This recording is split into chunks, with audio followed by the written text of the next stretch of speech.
Hello tout le monde, c'est Morgan, vous êtes sur AI4U. Et dans cette vidéo, nous allons continuer notre série sur les modèles linéaires. Si vous aimez cette série de vidéos, abonnez-vous et aimez la vidéo pour faire rayonner les contenus toujours plus largement. Donc, on est à la 5e partie, et donc qui dit nouvelle partie, dit nouvel algorithme. Et dans les prochaines vidéos, on va essayer de mieux comprendre l'algorithme du support vector machine. Le support vector machine est un algorithme très sophistiqué et complexe. Et je vais essayer de simplifier au maximum pour que ça reste accessible tout en vous donnant la théorie dont vous avez besoin pour tout comprendre et pour pouvoir surtout implémenter from scratch cet algorithme avec Python. Sachez que vous pouvez retrouver tous les documents de cette formation via le lien dans la description ou directement sur le site ai4u.fr avec une version online de la formation. Dans cette vidéo, on va expliquer cet algorithme pour la classification, mais finalement le raisonnement est le même pour la régression. Je vais faire du coup qu'une vidéo sur la théorie. Si vous sentez que vous avez besoin d'une vidéo supplémentaire sur la théorie de la régression, n'hésitez pas à me la demander en commentaire. Et s'il y a assez de monde qui la demande, je vais créer une vidéo sur la partie régression. Allez, c'est parti. On va prendre un exemple simple de classification. On veut tracer une ligne pour séparer nos deux populations, nos carrés bleus et nos ronds orange. Si l'on prend cette droite, on obtient 100% de performance lorsque l'on évalue notre modèle. Pourtant, si nous avons de nouvelles données, par exemple ce rond et ce carré noir, on remarque qu'ils seront mal classifiés, alors que notre modèle a eu 100% de performance sur le jeu d'entraînement. On peut dire que le modèle a une mauvaise généralisation. En prenant en compte ces nouvelles données dans l'entraînement, on peut obtenir un nouveau modèle, par exemple cette droite. Ce modèle a bien 100% de performance sur notre jeu de données. Pourtant, il a le même problème que précédemment. Si nous avons de nouvelles données, il y a des chances pour qu'elles soient mal classifiées.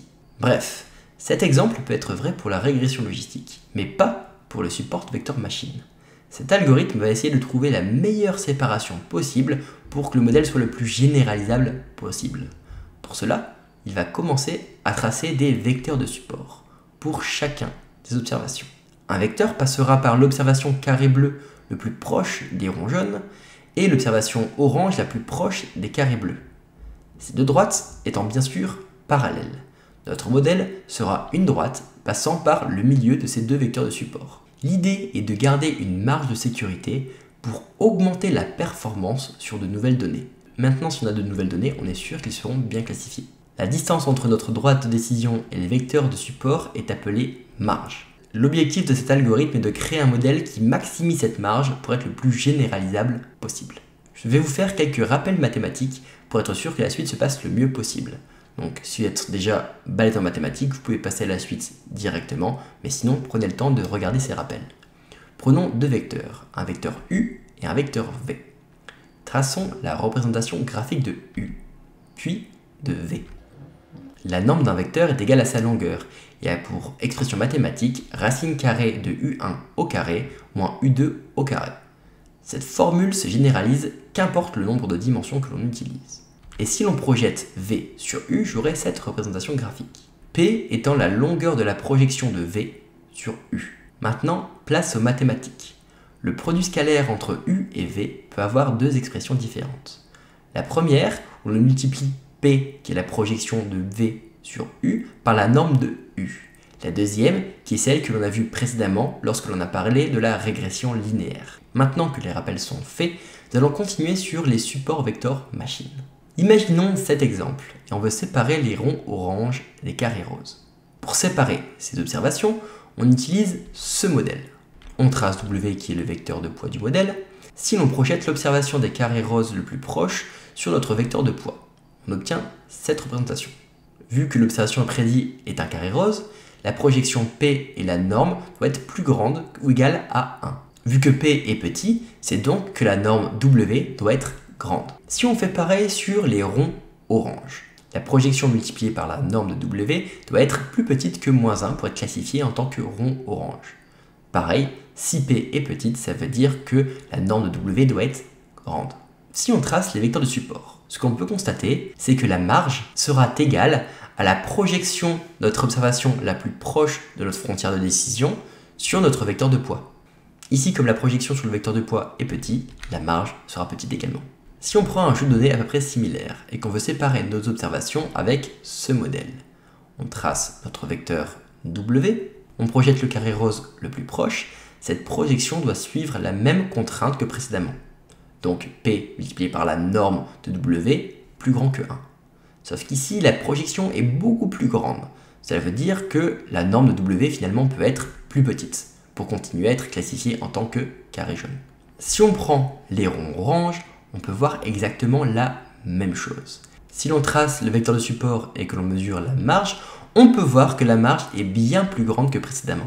Donc l'idée est d'augmenter le plus possible la projection d'exemple sur notre vecteur de poids pour augmenter la marge le plus possible.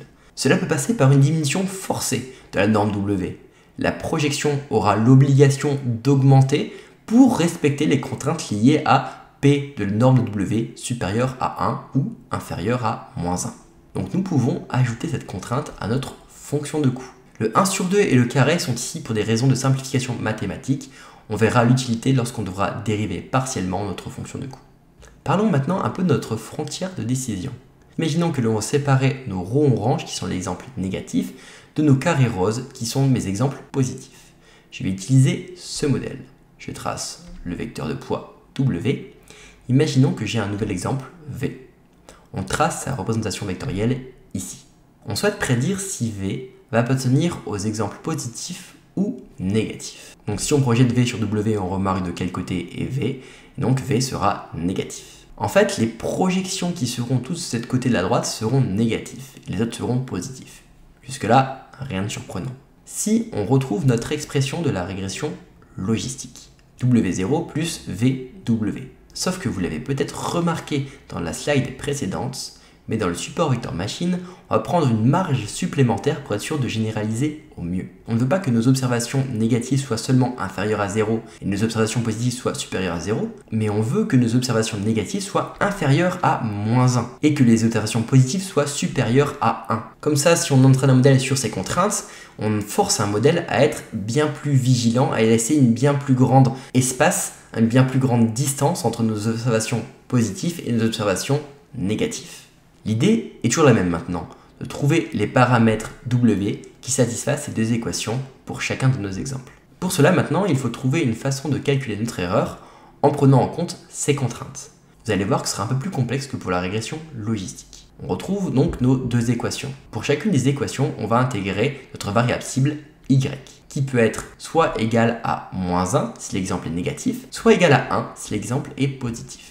Si on multiplie l'inégalité par moins 1 au-dessus, on inverse le sens de l'inégalité et le moins 1 devient 1. Il y a moins de changements pour la partie positive vu qu'on multiplie par 1. Si on veut que les expressions soient supérieures à 0, en fait finalement on a juste à soustraire moins 1 de chaque côté de l'inégalité. Et finalement on remarque que les contraintes sont les mêmes que l'on soit dans le cas positif ou négatif. Donc on peut écrire une seule équation sous cette forme. On a donc une erreur quand notre équation nous donne un nombre négatif. Une façon de calculer cette erreur serait de sommer le minimum entre 0 et notre expression. Si le nombre est positif, il n'y a pas d'erreur, donc on aura 0. Si le nombre est négatif, on aura une erreur. Mais sommer les nombres négatifs dans une fonction de coût, on n'aime pas trop. On va donc multiplier notre inégalité par moins 1 de chaque côté pour inverser le sens de notre inégalité, comme ceci. Maintenant, l'erreur serait d'avoir un nombre positif dans cette expression. On peut donc avoir notre fonction de coût sous cette forme, la moyenne du max entre 0 et l'expression précédente. Maintenant, nous tenons notre expression pour calculer l'erreur de prédiction avec les contraintes que l'on s'est posées précédemment. Il est temps de rassembler tout ce que l'on a vu précédemment pour créer la fonction de coût. Donc nous avons d'un côté la contrainte pour forcer à avoir des marges maximum, et de l'autre côté une expression pour calculer une erreur, en respectant nos contraintes selon lesquelles un exemple négatif devrait être plus petit que moins 1 et un exemple positif supérieur à 1. On a juste à sommer ces deux termes pour avoir une nouvelle expression. On va ajouter à cette expression un hyperparamètre C qui va nous servir de terme de régularisation comme on l'a vu pour la régression logistique avec scikit-learn. Plus ce terme sera grand, plus cela donnera de l'importance à l'erreur de notre modèle, plus ce terme sera petit, plus cela donnera de l'importance aux termes qui forcent les paramètres à être petits. Cette fonction de coût se nomme la hinge-loss, si vous voulez fouiller sur le net pour avoir plus d'infos. Voilà, maintenant la dernière slide avec des maths, je vous le promets. Ici, on va parler du gradient descent. L'idée est de l'utiliser pour optimiser nos paramètres. Donc nous voilà à devoir dériver partiellement notre fonction de coût JW. Notre expression sera donc découpée en deux parties. Donc une partie quand notre expression dans le max sera plus petite que 0. Dans ce cas, la deuxième expression s'annule car elle est multipliée par 0. Donc il nous reste seulement à dériver la première expression de notre fonction de coût. Quand l'expression du max est supérieure à 0, on a donc cette expression de la dérivée partielle. Le 1 dégage parce qu'on n'a pas de W, on distribue le y et on dérive, donc on obtient yv avec le terme de régularisation et divisé par le nombre d'exemples. C'est fini pour la théorie du support vector machine. Comme vous l'avez vu, c'est un modèle plus complexe, mais qui a vocation à être aussi très performant. Plus performant que les modèles de régression, car ayant plus de contraintes sur la généralisation du modèle. Mais ici, on n'a vu que la théorie de base. Il existe beaucoup d'ajouts qui renforcent ce modèle contre les outliers, et j'en passe. Mais vous avez vu la base pour bien comprendre cet algorithme et savoir comment l'implémenter from scratch. Maintenant, si vous allez plus loin, n'hésitez pas à aller plus loin. Maintenant que vous avez compris la base, ce sera bien plus facile. Sachez que vous pouvez retrouver tous les documents de cette formation via le lien dans la description ou directement sur le site ai4u.fr avec une version online de la formation. On se retrouve dans la vidéo suivante pour implémenter from scratch cet algorithme avec Python. A tout de suite.